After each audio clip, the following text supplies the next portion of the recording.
To my channel the learning मेरिको। आज के वीडियो में हम देखेंगे मार्क्स डिस्ट्रीब्यूशन और सारे सब्जेक्ट सेकेंड ईयर बीएचएमएस के। हमें बीएचएमएस सेकेंड ईयर में 6 सब्जेक्ट्स होते हैं।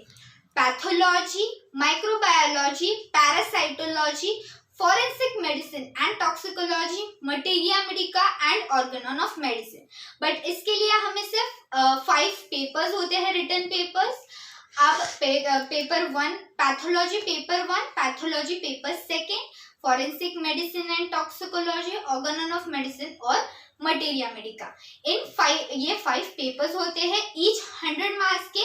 और इसका मार्क्स डिस्ट्रीब्यूशन भी सारे सब्जेक्ट्स का मार्क्स डिस्ट्रीब्यूशन बिल्कुल सेम होता है। The marks distribution is as such. हमें 100 मार्क्स का क्वेश्चन पेपर होता है, जिसमें जो क्वेश्चन नंबर 1 है वो 2 मार्क्स क्वेश्चन है। अब हमें इसमें 15 ऑप्शंस मिलते हैं, जिसमें से हमें कोई भी 10 क्वेश्चंस अटेम्प्ट करने पड़ते हैं और एक क्वेश्चन को 2 मार्क्स होते हैं। अब आते हैं क्वेश्चन नंबर 2 में, जो है 5 मार्क्स क्वेश्चन। इसमें हमें 6 ऑप्शंस मिलते हैं, जिसमें से हमें 4 अटेम्प्ट करने पड़ते हैं और एक क्वेश्चन को 5 मार्क्स होते हैं। अब आते हैं क्वेश्चन नंबर 3 पे, जिसमें हमें 6 क्वेश्चंस मिलते हैं, 4 अटेम्प्ट करने पड़ते हैं और एक क्वेश्चन को 5 मार्क्स होते हैं। अब क्वेश्चन नंबर 4 में हमें 4 ऑप्शंस मिलते हैं, इसे हम 10 मार्क्स क्वेश्चन कहते हैं। हमें 4 अटेम्प्ट क्वेश्चंस मिलते हैं, इसमें से हमें कोई भी 2 अटेम्प्ट करने पड़ते हैं और एक क्वेश्चन को 10 मार्क्स होते हैं। अब आते हैं हम क्वेश्चन नंबर 5, क्वेश्चन नंबर 6 और क्वेश्चन नंबर 7 में, जो कि होते हैं 20 मार्क्स क्वेश्चन। इसमें से हमें कोई भी एक अटेम्प्ट करना है, 5, 6 और 7 में से कोई भी एक अटेम्प्ट करना पड़ता है और एक क्वेश्चन के 20 मार्क्स होते हैं। पहला है पैथोलॉजी पेपर 1। पैथोलॉजी पेपर 1 के लिए मैं आपको ये रेफर करूंगी, textbook of pathology by Harsh Mohan. Textbook of pathology by Harsh Mohan. अब पैथोलॉजी पेपर 1 में हमें होता है general pathology and systemic pathology. General pathology होता है और सिस्टमिक। बट जो मेन क्वेश्चंस है, जो 20 मार्क्स क्वेश्चन है, 10 मार्क्स क्वेश्चन है, most of the questions general pathology के होते हैं। इसलिए हमें हमारे जनरल पैथोलॉजी का नॉलेज बहुत स्ट्रॉन्ग रखना पड़ेगा। It is a kind of base. Pathology में हम सारे डिजीजेस स्टडी करेंगे। हम फिजियोलॉजी में हमने नॉर्मल देखा क्या है, अब हम पैथोलॉजी में देखेंगे कि अबनॉर्मल क्या है। तो फिजियोलॉजी में हम पैथोलॉजी पेपर 1 में हम देखेंगे general pathology and systemic pathology. अब इसका भी कोई श्योर नहीं है कि ये 5 मार्क्स के लिए ये क्वेश्चन, 10 मार्क्स के लिए ये कंपलसरी क्वेश्चन, ऐसा कुछ भी नहीं है। बट जो 20 मार्क्स क्वेश्चन है, which is question number 5, 6 and 7, इसमें हमें जो 20 मार्क्स क्वेश्चन है वो मेनली जनरल पैथोलॉजी के आते हैं। और जो 10 मार्क्स क्वेश्चन है, हमें 2 क्वेश्चन सिस्टमिक से आते हैं और 2 क्वेश्चन जनरल से आते हैं। तो ऐसा है 10 मार्क्स का। तो मेन तो बेस है वो है जनरल पैथोलॉजी, वो आपको एकदम अच्छे से करना है और इसके लिए आप रेफर करेंगे textbook of pathology by Harsh Mohan. और पैथोलॉजी पेपर 2 हमें उसमें होता है माइक्रोबायोलॉजी एंड पैरासाइटोलॉजी। माइक्रोबायोलॉजी के लिए हम Ananth Narayan, textbook of microbiology by Ananth Narayan and Panicker use करेंगे। और जो है इसकी पैरासाइटोलॉजी के लिए हम पानीकर की टेक्स्ट बुक यूज करेंगे। अब पैरासाइटोलॉजी में जो मेन पैरासाइट्स है उन पर क्वेश्चंस आते हैं। मैंने सारी पैरासाइट्स के ऊपर वीडियो बनाई हुई है, लिंक डिस्क्रिप्शन बॉक्स में दिया हुआ है।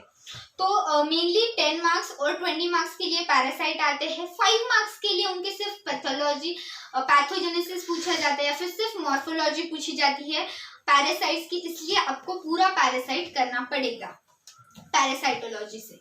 अब माइक्रोबायोलॉजी, सेम माइक्रोबायोलॉजी में पहले जनरल माइक्रोबायोलॉजी होता है।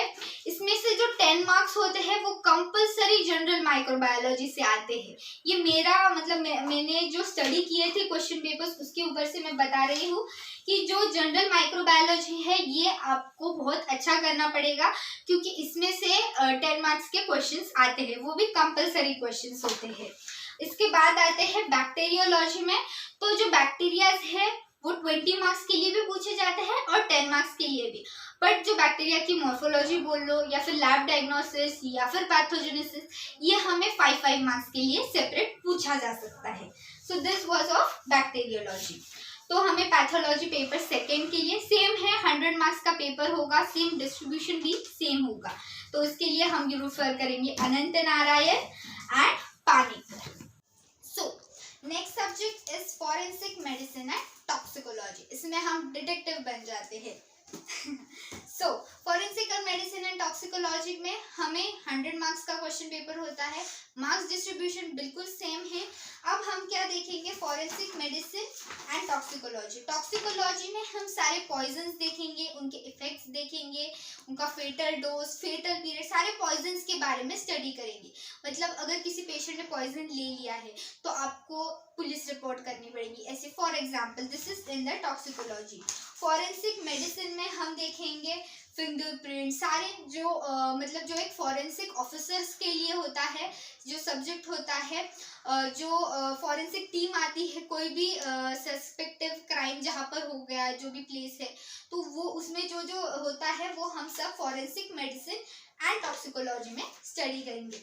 इसके लिए मैं आपको रेफर करूँगी Panicker Parikh's textbook of medical forensic medicine and toxicology. मैं पारिक आपको रेफर करूंगी, ये काफ़ी इजी है, इजीली अंडरस्टैंड होती है हमें। इसकी जो ये है, इसकी जो लैंग्वेज है बहुत इजी है और हम इसे इजीली समझ सकते हैं। और हमें जो पॉइजन का है कहा मैंने आपको, तो 20 मार्क्स के लिए कंपलसरी क्वेश्चन होता है, बहुत इजी क्वेश्चन होता है वो। उसमें हमें पॉइजन की जनरल एक्शन लिखनी पड़ती है, उसका क्लासिफिकेशन है, और ये एक कंपलसरी क्वेश्चन है। This was my tip for forensic medicine and toxicology.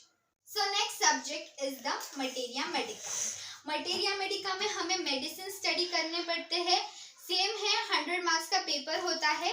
इसके लिए मैं आपको सजेस्ट करूंगी दुबे। अगर आपने फर्स्ट ईयर से दुबे नहीं पढ़ी है तो कोई प्रॉब्लम नहीं, हाँ आप सेकेंड ईयर से भी कर सकते हो। तो हमें कुछ सिलेक्टेड मेडिसिन होते हैं, मैं आपको डिस्क्रिप्शन बॉक्स में उसकी एक लिस्ट दे दूंगी कि कौन से मेडिसिन होते हैं हमें सेकेंड ईयर BHMS में। सो इसके लिए दुबे रेफर कर सकते हो। अगर आपको नॉलेज बढ़ानी है आपकी, तो आप बोरिक भी यूज कर सकते हो, एलन स्कीनोट भी यूज कर सकते हो। सेकेंड ईयर में आप इन 2 बुक्स तक स्टिक रहे, आप ज्यादा एक्सप्लोर करने मत जाए, नहीं तो ऐसे हो जाएगा कि नहीं यार मेडिसिन बहुत हार्ड है, ये नहीं जमता।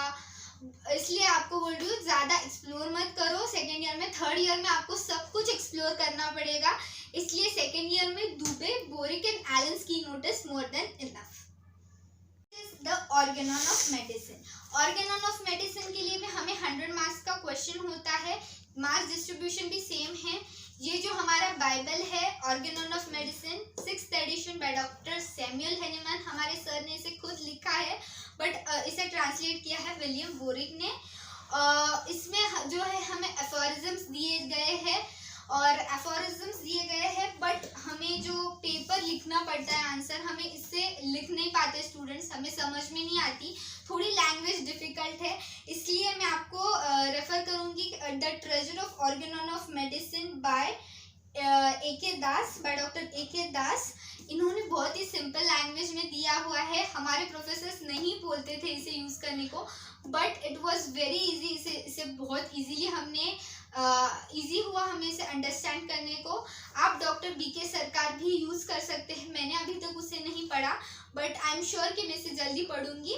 But AK Das is very good, अगर आपको पेपर लिखना है इजीली तो आप AK दास रेफर कर सकते हो। बट जो एफोरिज्म्स है आपको वो भी पढ़ने चाहिए। बहुत सारे स्टूडेंट्स एफोरिज्म नहीं पढ़ते, बट उसमें सारे प्रिंसिपल्स दिए गएंगे, होम्योपैथी कौन से प्रिंसिपल्स पे ले डाउन हुई है, कैसे है होम्योपैथी, क्यों है होम्योपैथी, उसकी डिस्कवरी कैसे हुई, ये बहुत इंपॉर्टेंट है स्टूडेंट्स को जानना। अगर आप एक होम्योपैथिक स्टूडेंट हो तो आपको ये सब पता होना चाहिए, इसके लिए आपको एफोरिज्म्स पढ़नी चाहिए। Now finally we are at the end, और मैं आपको 3 मंत्रास दूंगी।